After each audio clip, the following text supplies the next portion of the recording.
actually took me 6 months to get my first 5,000 pesos. Okay. And then, after that, parang every other month, nagsi 6,000, 7,000 na siya every month. Just from the donations alone.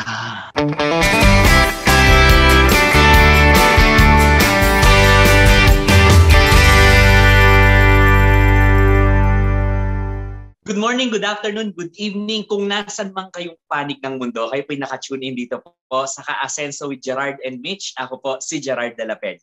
Ako po si Michelle Orosa-Ople. Ayan, ito yung mga kwento, of course, na ika-aasenso, ika-uunlad at ikagaganda ng buhay.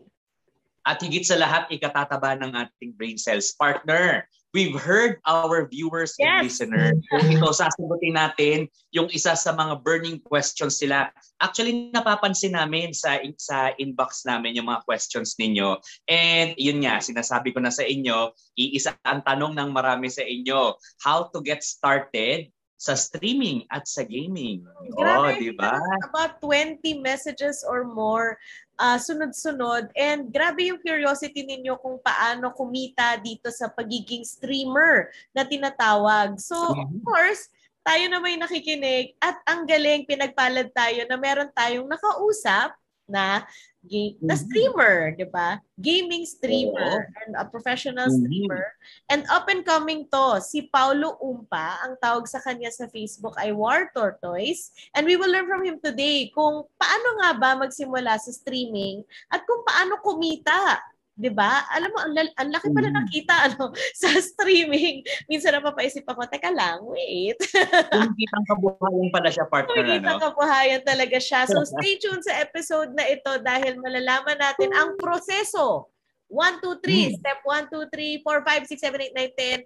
Kung paano maging streamer. Welcome kay Paulo Umpa, Wartortoise. And welcome, Paulo, sa Kaasenso.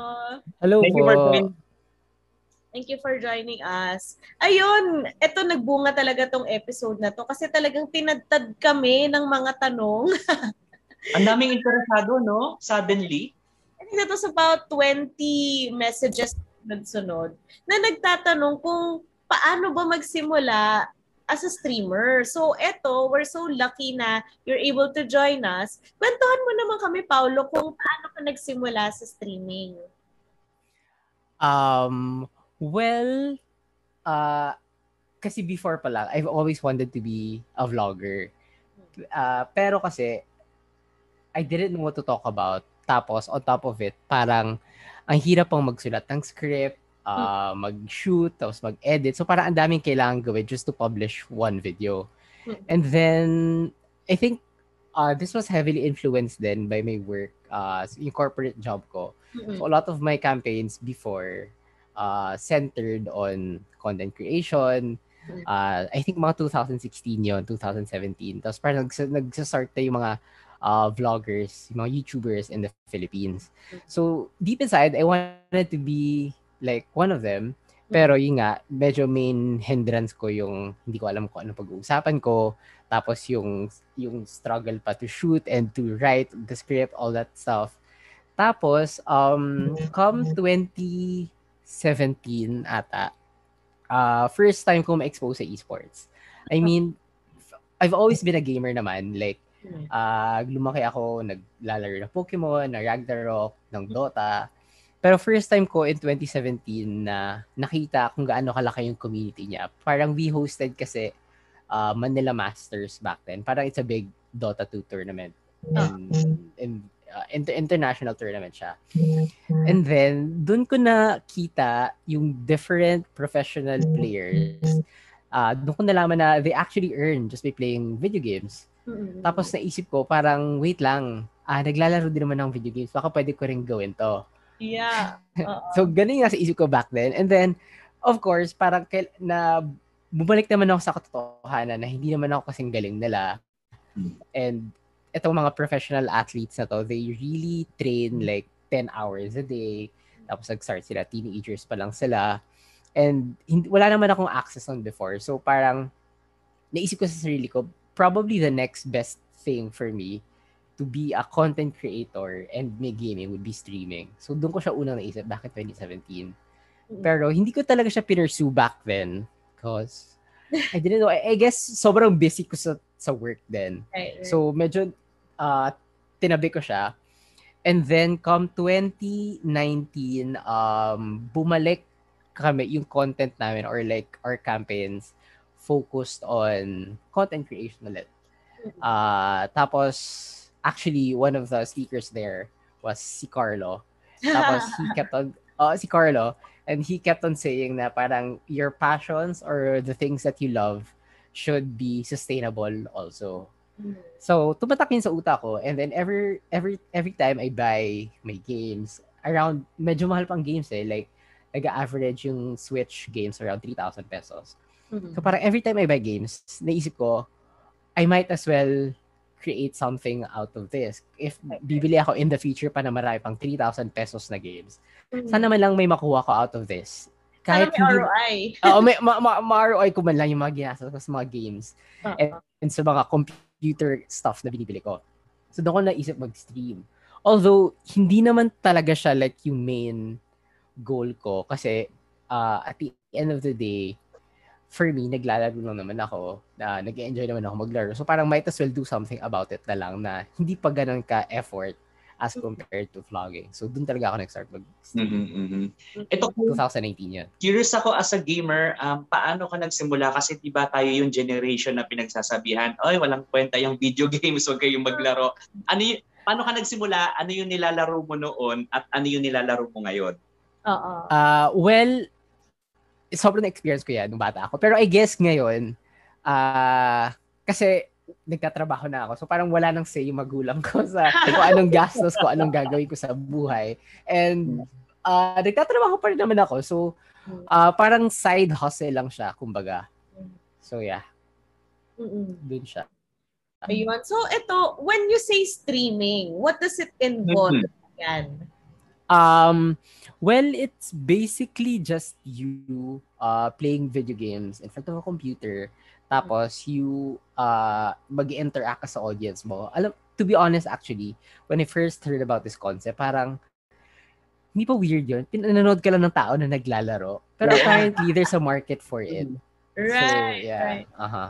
Oo. Pero paano yun? Kasi kunwari, I imagine na pag naglalaro kayo ng games and sabihin natin like Ragnarok, it takes a certain degree of focus din na you want to be in that zone, di ba? So how do you detach yourself from that or add to that para na-entertain din yung mga nanonood sa'yo? Usually, I do that pag downtime. Kunyari, nag-load yung game or may...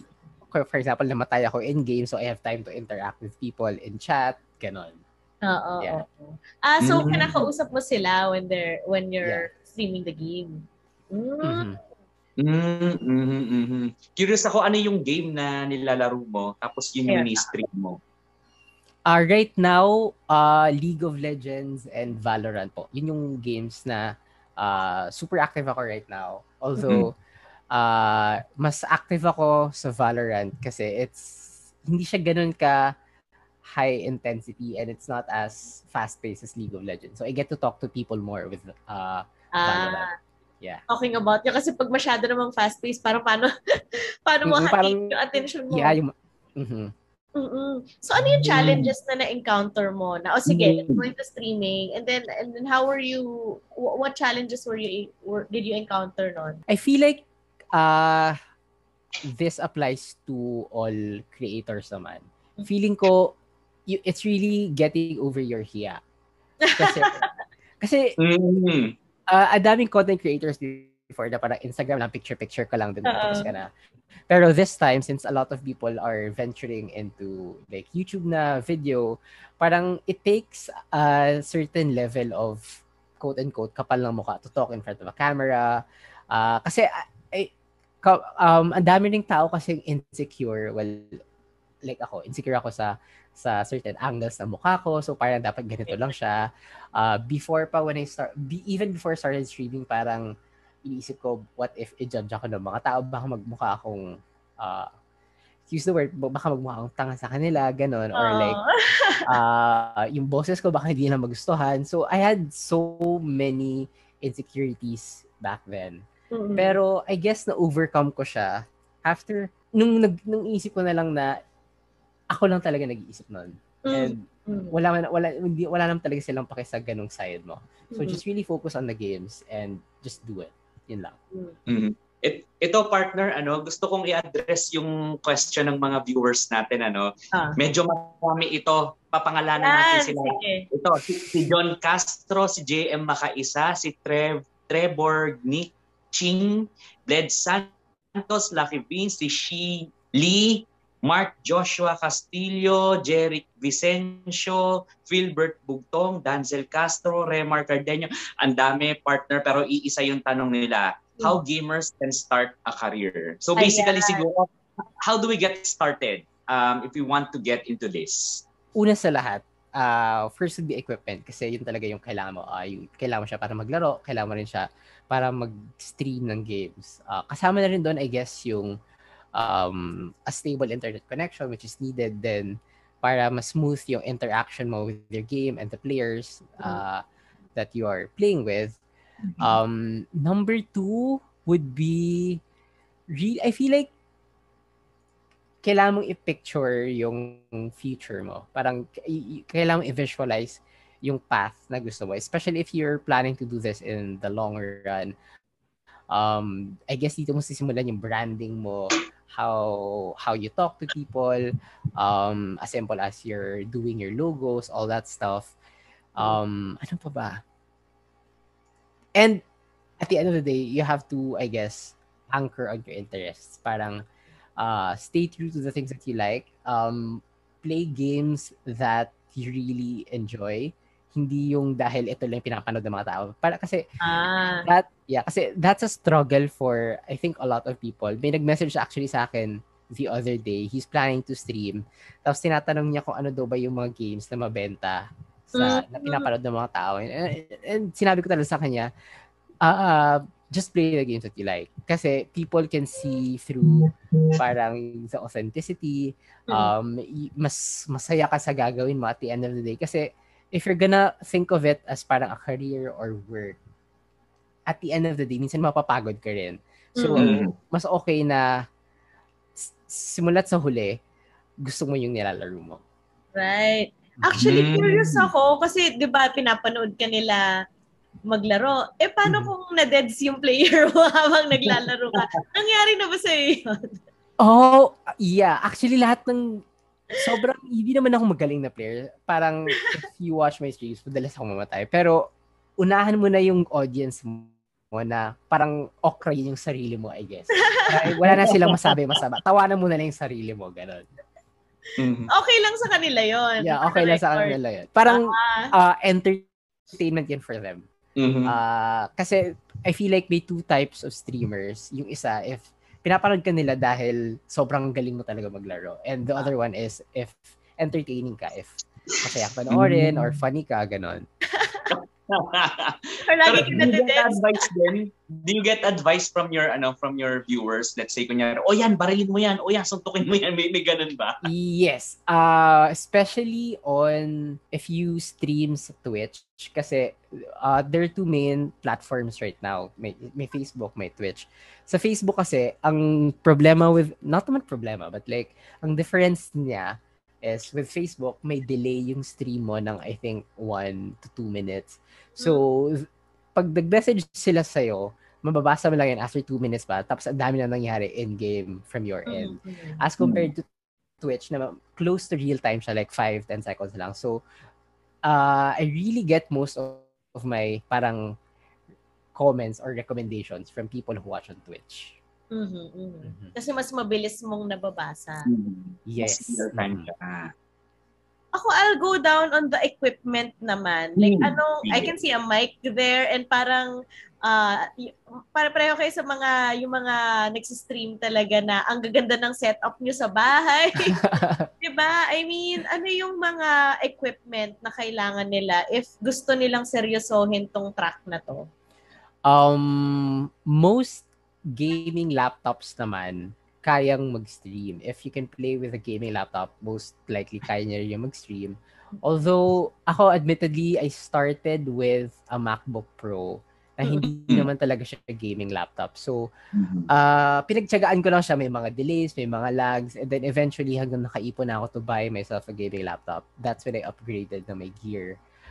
Kasi kailangan mo rin ng magandang graphics card, magandang RAM, may isa pa nga akong video na panood na tips on how to keep your users engaged is one would be as simple as your audio. Pag klaro yung audio mo at malinis, chances are they'll stay kaysa yung maganda nga yung video mo pero medyo basag yung audio mo. So, Kaya may investment din kahit pa paano. Yeah. Although sobrang dami sa Shopee, Lazada, ang daming murang mics doon, accessible naman to almost everyone. So, good quality mic kahit pa paano.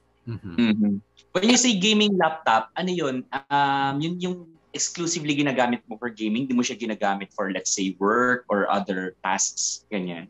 Well, yung akin, ginagamit ko siya for work din. Pero, I think it's called a gaming laptop kasi medyo mas heavy duty siya. Like, kaya yung mag-render ng graphics heavily compared to normal computers. Yeah. Oh, okay. Parang labanan ng processor yata yun. Yeah. Actually, admittedly, wala akong alam sa like, or hindi ako expert in terms of like tech, on the tech side of things. Basta tinatanong ko lang yung mga, okay ba to? Usually naman, if you ask people or jumoin ka ng Facebook groups, tatanungin mo, okay ba tong processor na to? Okay ba tong RAM na to? Makakakuha ka naman ng answers. Yung community din talaga ng gaming, solid eh, no? In terms of the recommendations that they share with one another. So ito ang golden question. Magkano ang kikitain ng isang tao na pumasok talaga sa stream? Ayan. More or less. Kasi yung first level of parang money flow sa streaming are really donations from your viewers. In Facebook, it's called Facebook Stars. On Twitch, it's called Bits ata or Cheers, parang ganon. Tapos may certain level of withdrawal amount ka lang before you can actually get the money. For me, it actually took me 6 months to get my first 5,000 pesos. Okay. And then, after that, parang every other month, nagsi 6,000, 7,000 na siya every month. Just from the donations alone. Pero, that's if malaki ni audience mo. Kasi it's really hard to get to build your audience then sa streaming. Pero ang one major, I guess, source of income ng streamers is the ones that come from brand partnerships. Okay. So, I guess, when you start, sobrang important na maganda yung branding mo for yourself, yung brand image mo on the internet when you build your community para mas attractive ka sa brands. Yung first paycheck ko actually from a brand was 30,000 pesos. Wow. Yeah. Tapos ang hindi ko na sabihin ko ano brand, pero like yung requirement lang nila from me, as in mag-stream lang ako once a week for 2 hours. Eh, naglalaro naman ako almost every day. So, sobra-sobra na yung deliverables ko sa kanila. Right. So, that's big da. Pero, I just wanna share also. Kasi, I mentioned nga kanina na I started with a MacBook Pro lang and it's not really a gaming laptop. Tapos, I think early 2020, before pa mag-pandemic naman, like early 2020, naisip ko na talaga mag-upgrade to a gaming laptop. Tapos, syempre nag-ipon ako with my income din sa corporate job ko. Pero naisip ko, what if mag-partner ako with a brand na for this certain, to get a laptop or at least kahit discount man lang makakuha ako.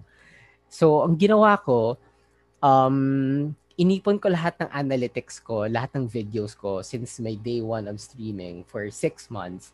And then, tinali ko sila. I guess it helped din pala na I have a social media background. So, parang alam ko how, kung anong level of engagement is good, how great is this number of reach for organic and paid posts. So, nag-reach out ako sa multiple brands. as in, nag-cold emails lang siya. Parang 5 or 6 ata na computer brands yung pinadalhan ko. Parang introducing myself. Hi, my name is Paolo. Ito yung followers ko on Facebook. I started 6 months lang, pero even though I only have 2,000 followers, yung reach ko, nag-average na around 30,000. Tapos yung views ko, umaabot ng 4,000 to 10,000 per video. So I guess, me knowing the numbers of my content, nabenta ko yung sarili ko to brands. And then eventually, they gave me a laptop at 50% off. Wow! So kunwari, yung laptop is 90,000 pesos, 45,000 ang binayaran ko. Not bad! Yeah. Ang galing! Ang galing! So, wait, sorry na curious ako. So ano yun, parang lumapit ka dun sa marketing arm nung brand na yun. Kinapalan ko yung mukha ko. Kasi like, makapal lang nga yung mukha ko, di ba? So sagarin ko na for my own benefit. Pero ang sabi ko sa kanila, kahit 10% discount lang, ilalagay ko yung logo niya sa post ko, okay na ako dyan. Pero they gave you so much more. So I'm super thankful for that. Oh, okay. That's interesting. So building, at the start, I guess, building your brand helps talaga. Anong klaseng brand image ang nilalapitan ng mga, or yung pinaka gusto ng mga companies and potential partners? Yeah, potential partners. Number one, I guess, yung hindi ka mas super vulgar in your content. I mean, I feel like it's normal naman for gamers na magmura in-game. Pero yung iba kasi yung level ng mura na nagagalit or nainis ka lang versus yung level ng mura na bastos ka na towards other people.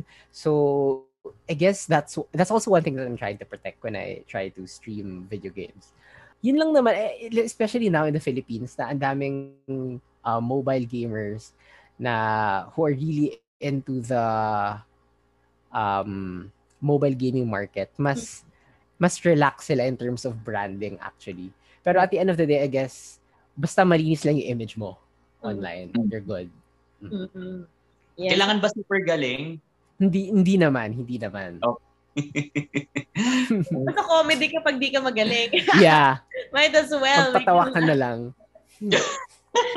Ayan. Pero in terms of kailangan ba like marunong silang mag-edit, or how do you even put those logos? Is that something that's easy to do? It helps if meron kang background and photo editing in Photoshop. Pero hindi naman siya ganun kahirap. Like, it's really more on, I guess, taste na lang. Placing your logos on your stream, mga ganon. Pero hindi naman siya ganun kahirap. May software ba yun na kailangan or hindi naman? Photoshop. Yeah. Pero paano mo siya ilalagay sa screen mo? I mean, may isa pang software din for streaming wherein the computer records your screen. Tapos i-broadcast niya sa other people. So it's called OBS. So yun yung ginagamit I feel like almost all streamers use it pag nag-stream sila. We also use that sa news. Tsaka almost everything naman po is on YouTube. So kunyari may gusto ako na how to make nice transition. Ni-YouTube ko lang siya tapos self-learned na lahat. Ginagaya ko na lang nasa YouTube. Paano mo napalaki yung yung follower base mo? Ang number one, I guess may only tip for that is maximize mo lahat ng social media platforms. Total libre naman siya. So, if magsisimula ka on, kunyari, Twitch, gumawa ka na rin ng Facebook, gumawa ka ng Twitter, ng Instagram. Right now, actually, in-explore ko yung TikTok. Surprisingly, medyo, kasi every time I play pala, every time may specific moment ako na gusto kong i-highlight or parang highlights reel na lang post-game. Kasi usually games are around 2 to 3 hours. So, medyo ang hirap namang hanapan ng nice moments yung streamer for that. So what I do is when I play, pag may moment na feeling ko gusto ko siyang i-post, nire-record ko na yung timestamp niya. Para after the stream, hahanapin ko siya sa video, i-record ko, tapos ipopost ko na siya sa lahat ng channels ko. Surprisingly, mabenta siya sa TikTok. Oh, pati sa TikTok. Grabe. Multi-channel. Oo. Total libre lang naman lahat yon. So, Oo. gamitin yun na. Ang galing. Okay. Considering you just started, was that 2019? Or, 2019. Pero grabe, ang dami mo nang, tinitingnan ko grabe yung engagement mo rin, yung followers mo rin. Ayun. So, ito, I want to go a bit into yung donations. How does that work? We've been hearing that a lot, na you get donations. Pero paano yun? Like, paano yung system na yun? I guess in simple terms, para siyang prepaid load sa phone. So, bibili ako ng load sa Facebook, tapos yung load, papang donate ko sa streamer. So may gano'n. Yeah. Although, ang downside lang nun is may cut si Facebook for every donation. So, a lot of people actually nagpo-post na ng kanilang PayPal and other direct bank accounts para wala nang cut si Facebook. And yung full money na i-donate ng viewer or ng fan, diretso na sa streamer without Facebook having to get a cut. How's that? Parang support my channel, gano'n. Surprisingly, may mga ganun talaga nagsusupport. Like, ako rin before, yung concept na yun, parang ba't ko naman siya bibigyan ng pera? Pero, pero if you really like the person talaga, or parang fan ka talaga ng streamer na yon, people actually do it. And it's great, actually. Yeah. Actually, ginagawa din naman yun sa ibang, kunwari, some artists on social media, parang support my art, tapos parang may craft, parang ganun. May craft, tapos magpapaano silang donation. So, ganun din pala sa gaming. Ang galing! Although it helps din na sabihin, maging transparent ka sa viewers mo, saan pupunta yung pera mo. For example, I'm saving up for a new mouse. If you wanna help out, ito yung donation channels ko, ganun. So, para alam nila saan pupunta yung pera mo. Ang galing. I guess it's like a community din na they have a part in yung growth mo as a streamer. Ang galing nung dynamics nila. Ikaw ba, are you a fan of somebody and have you also donated? Yes, pero mostly my friends. Okay. Like Alexa Asahina, sina Maggie Carp, sina Laika Mea, different streamers na fina-follow ko talaga. Okay. Ang galing. So ito, anong mapapayo mo sa mga, sa 20 plus, sa mga maraming nagtatanong kung paano maging streamer at I don't know, it's a bit overwhelming if you're not there yet.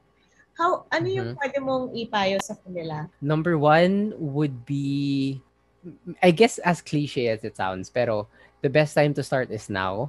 Kasi like ako before, I had this idea to stream back in 2017 pa. And minsan nagsisisi ako na ba't hindi ko siya sinimulan back then. Like probably I'm in a much bigger platform now. Pero tapos na yon. So the best time to do it is now.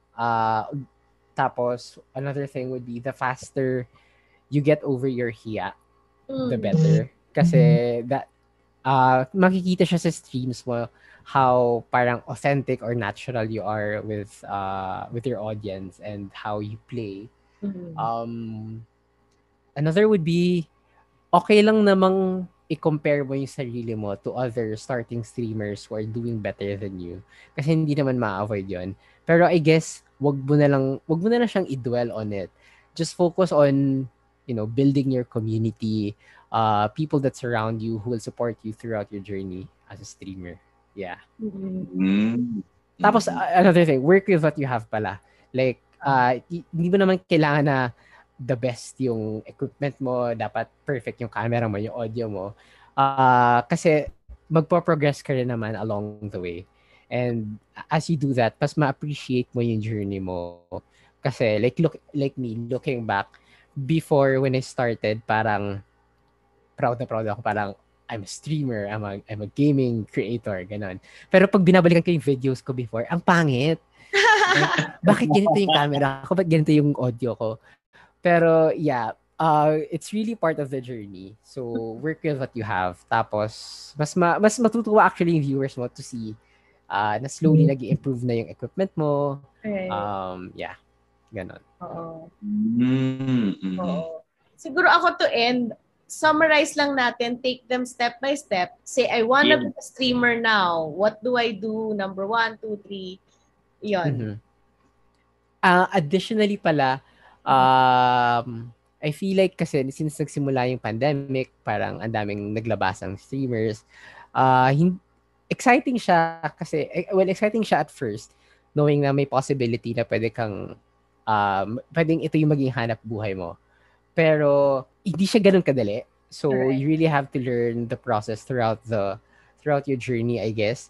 I think even kahit sa vlogging din, one thing na parang nag-hinder actually sa akin mag-vlog din is parang magsusulat ako ng script, mag-shoot ako, mag-edit ako, tapos ipapublish ko, tapos 10 people lang yung manonood.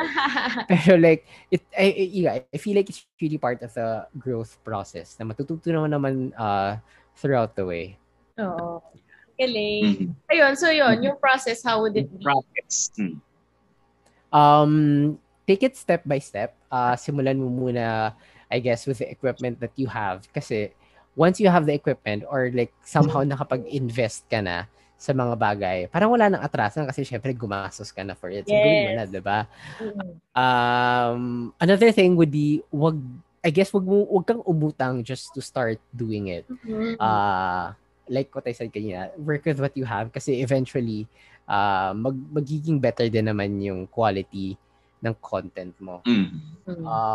So yeah, take it step by step. Like for now, your goal would be to reach 100 followers. So pag na-reach mo na yung 100 followers mo, saka mo siya parang taasan up until kaya mo na siya.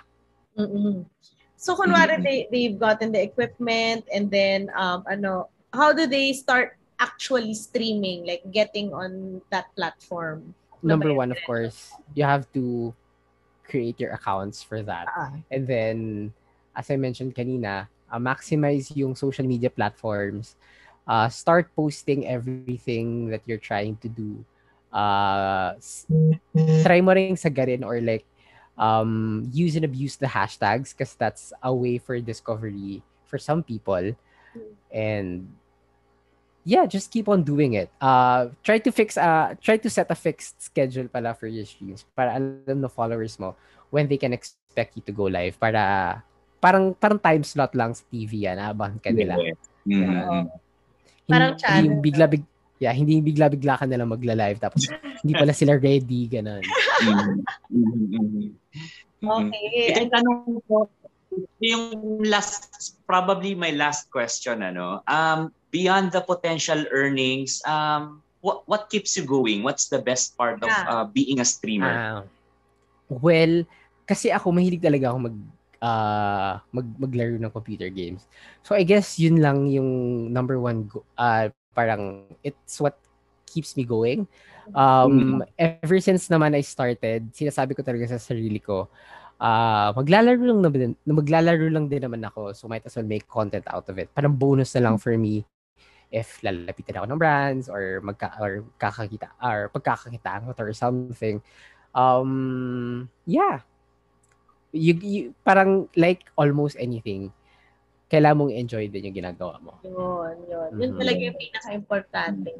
Kasi kung hindi ka enjoy, mababurn out ka sa schedule. Yes. I think of streaming, grabe din yung schedule na required, lalo na when you partner with the brands. How can they reach you? Saan ka nila makikita? Lalo na for those who really want to be able to follow what you're doing. You can follow me on Facebook at facebook.com/playwartortoise. My Twitch channel is twitch.tv/wartortoise_. Tapos, I'm super active on Twitter and Instagram at Paulo Umpa. Ayan. At Paulo Umpa. Yes. We will put that down below. So, if you want to follow him, we'll put all 3 channels dito sa description box. And sa comments, of course, comment on whether magsa-start na kayo as in now na sa streaming. And then, of course, we wish you, Wartortoise, so much more luck. And I'm sure marami pang magpa-follow sa iyo after nitong episode. And we appreciate na baka marami ding ma-inspire maging katulad mo and to really take up this path. Lalo na when either as a side hustle or as their main game.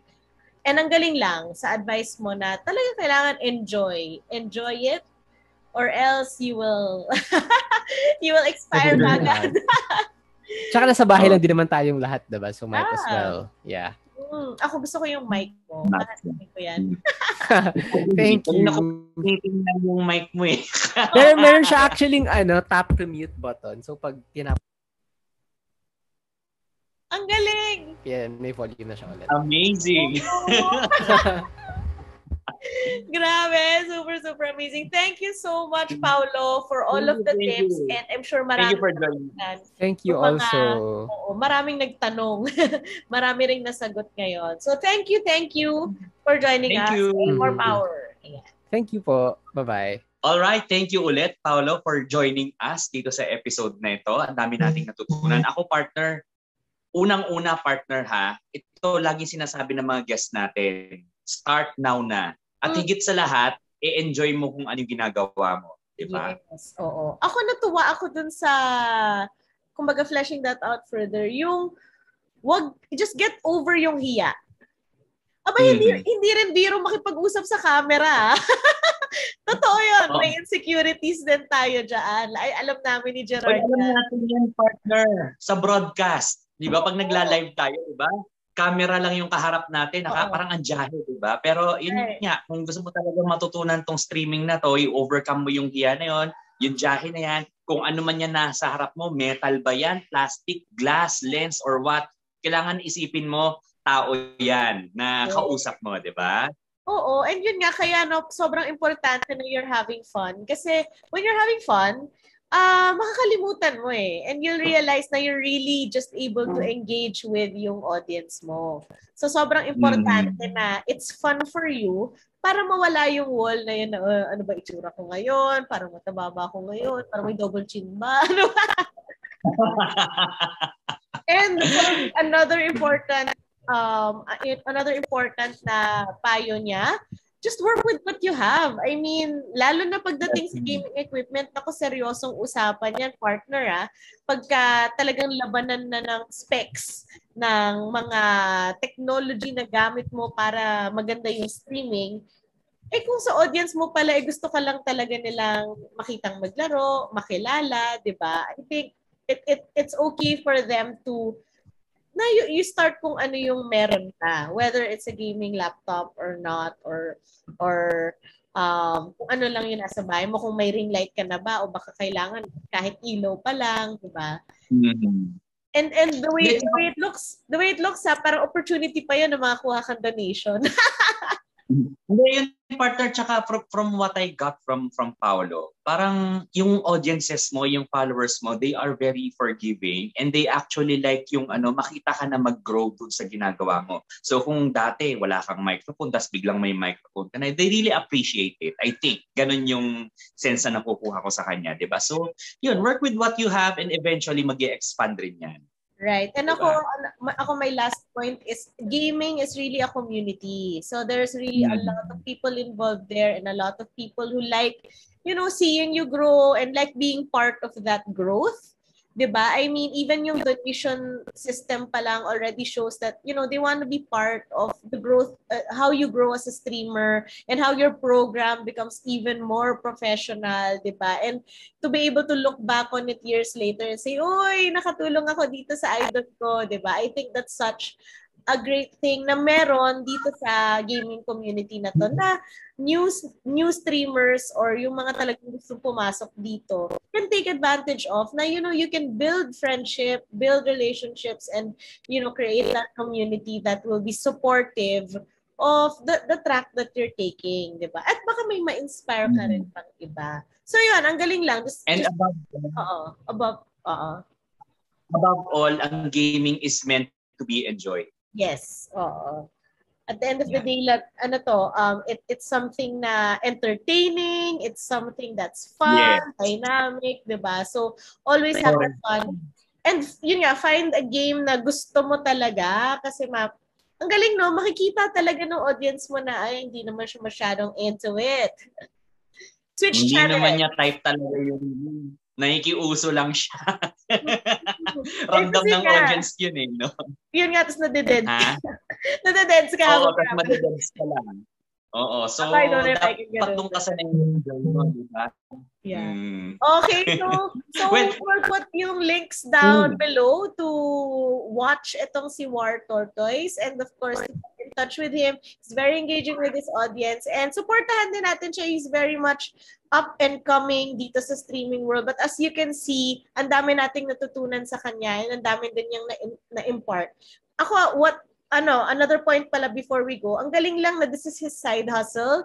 So even if you're doing something, you can get into streaming and you can add value to yung streaming mo and yung channel mo with the learnings that you have sa actual day-to-day job mo. Diba? It's actually very interesting. So, pwede siyang side hustle, pwedeng main thing, but if you're having fun, it will all come together and it will be something that will be good for your audience. So like, share this video, and sa lahat ng mga nagtatanong pa, share nyo na rin tong video na to sa mga kaibigan nyo nagtatanong kung paano bang maging streamer. At saka mga Kaasenso, kung meron kayong katanungan sa amin, kung meron kayong gustong ipatakel, ipa-guest or whatever, bukas na bukas po ang aming Facebook page. Hanapin nyo lang po sa Facebook ang Kaasenso with Gerard and Mitch. Ching, and send your message. Kala nyo dinededman namin, Hindi. Kita po namin yan. Gusto namin, pag wala kaming kasagutan pa sa tanong ninyo, isisend na lang namin yung link ng video para manood din kayo and mag-subscribe din kayo. Alright. Okay, thank you so much. Magkita-kita tayo sa next episode. Ito po muli ang Kaasenso with Gerard and Mitch. Ako po si Gerard de la Peña. Ako po si Michelle Orosa-Ople. God bless mga Kaasenso.